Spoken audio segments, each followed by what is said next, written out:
But I think one of the reasons why these people have this deep-seated anger and resentment is there's a bunch of people out there that have these lives that are deeply unsatisfying, because I think there are so many people that are working all day long doing something that is deeply unsatisfying and almost painful. Yeah, it's soul killing. Soul killing. Yeah. They're stuck in traffic all day, and then they're stuck in a cubicle after that. They relish the time to take a shit in the bathroom and look at their phone. I mean, they literally do that. That's a highlight of someone's day. They get in traffic on the way home. They get home after that, they're watching television, and they're You ever notice that some people seem to want to hang on to stuff that is bothering them? They're forever talking about it. They don't want to let it go. They've had a failure at something and it's grown. They can't get over it. They just can't get over it. Or somebody said something nasty to them. They don't want to let it go. Do you know what we should do? We should ask ourselves, everything that happens, is this serving you? Is this serving you? And if it's not serving you, get rid of it. You don't want anything in your life that's not serving you, that's not causing you to grow, that's not adding to the quality of your life. I don't care what it is. You will find some people, they just hold on to bad stuff. They hold on to problems. They don't want to seem to let it go. And that adds more problems. Whatever you focus on grows. The only thing that can grow is the thing you give energy to. Why would you hold on to anything that's not serving you? How bad does it have to get? I mean, to what denominator, to what lowest level do you have to reach before people really make up their mind to change? My message is, why wait? I mean, when you're feeling so altered emotionally, you feel so bad, that's the moment you could actually see yourself for the first time, because you're not answering your cell phone, you're not responding to all your texts, you're not watching TV, you're not going out to dinners, you're not calling people back. Something's altered in you and you're starting to become self-aware, right? I dare you to analyze yourself first, your company first, your character, your behavior, your work ethics. I dare you to analyze it and see if there's any change you can make. See, you cannot manage time, but you can manage activity. You can manage your activities. Make certain that what you're doing really makes a difference. Make certain that you're spending your time on activities that are productive, that are taking you in the direction of your goal. If you think about the person that you want to become, what's that person do every day that you don't do right now? And when you start to do the thing that the person you want to become is doing, you leverage something called behavioral activation therapy. And that is a whole body of research that says when you act like the person you want to become, it's the most powerful way to change a habit. It's even better therapy than talk therapy, because the action proves to your brain that you're becoming that person. You're seeing the change through the action, and so then the brain catches up and starts to relate to you like a person that's confident, or a person who adores their appearance, or a person that celebrates themselves exactly as they are. Before you start the day, ask yourself, how do I want to think today? How do I want to feel? How do I want to behave? I mean, what would greatness look like? What would love look like today?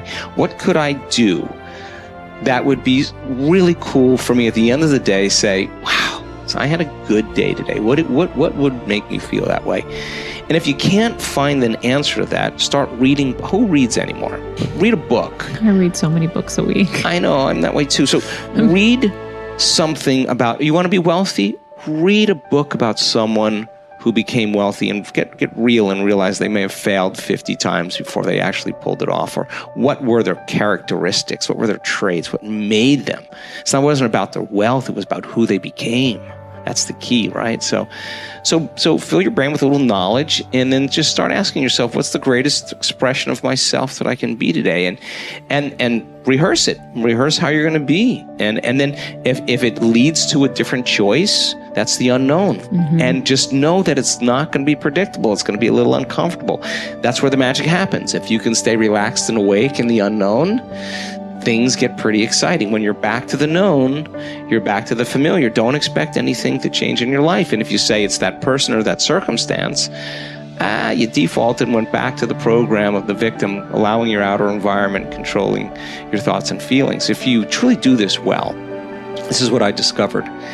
If I truly feel the feelings of my future before they occur, and I live in that state, I'm no longer looking for it to happen. How could I look for it if I feel like it already has, right? So I try to stay in that state, because then I'm not separate from it. And that tends to be when the magic happens. There's no control anymore. There's no predicting. There's no perfectionism. There's none of. All there is just kind of an experiment. Like, I'm experimenting to see if I changed my thoughts and feelings, if my life will change. And that should be the experiment everybody has. And do it with curiosity, and do it with just seeing if the experiment works. If it doesn't, change something else about yourself until it starts to work. Deciding who are we going to be. You know, we shouldn't hope to end up one day a magnificent, strong, beautiful, capable, kind, loving person. We should start living like that today, hopefully, so that we become that. That who we become is not an accident, but hopefully a purposeful intent.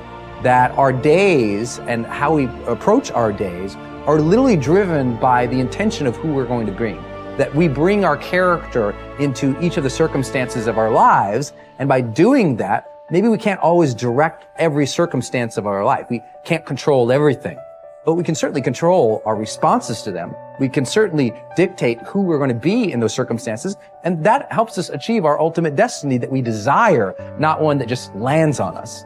I think the other thing that really comes to people's into their power is when they really discover that, you know, each of our days is something that we can also design. Not just design who you're going to be. How are you going to design your day? What's this day going to be about? What's going to get your attention? What's going to get your focus? And what should not be getting your focus is just your inbox, or just what I call browser blackout, clicking around on all these blue links or images, or swiping here and swiping there, and then losing 4 or 5 hours of your day. Because what ends up happening for so many people is they lose 2 or 3 hours to distraction each day, maybe 4 hours of distraction of television a day.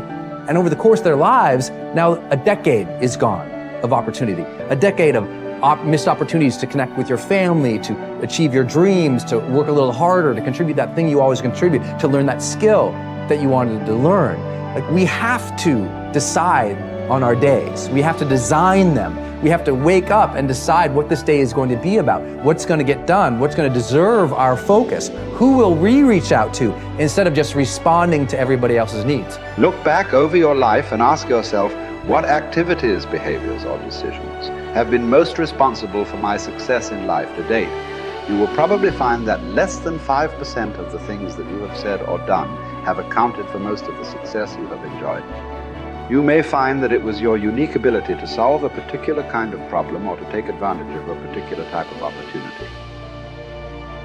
You may find that your special talent was an interpersonal skill that enabled you to influence and persuade other people at a particular time and place.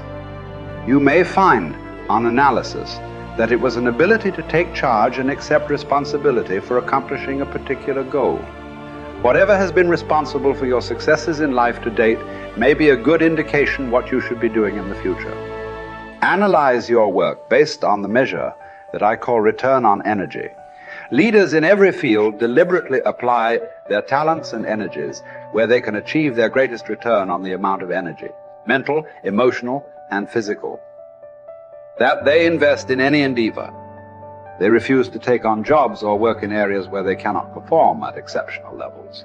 They treat themselves as valuable resources, and they spend their energies very carefully. One of the questions that you might continually ask yourself is this the best possible use of my time and energy?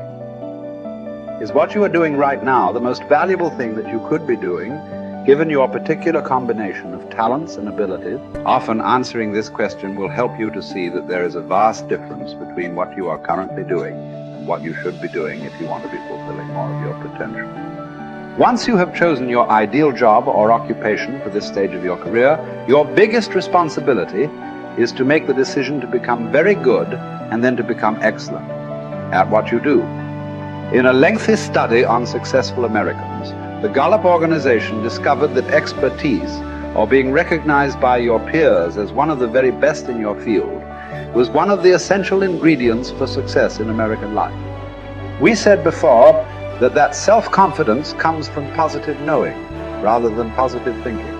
It is only when you know that you are outstanding in your chosen field that you really feel terrific about yourself, and that you enjoy high levels of self-confidence. Men and women who are good at what they do and who know that they are good at what they do are very different from those who are only average. They walk and talk and dress and behave differently. They have an attitude of assurance and certainty about themselves that causes them to stand out in any group. They have a deep down sense of self-worth and self-confidence that is evident to everyone around them. The quality of a person's life is in direct proportion to their commitment to excellence, no matter what their chosen field.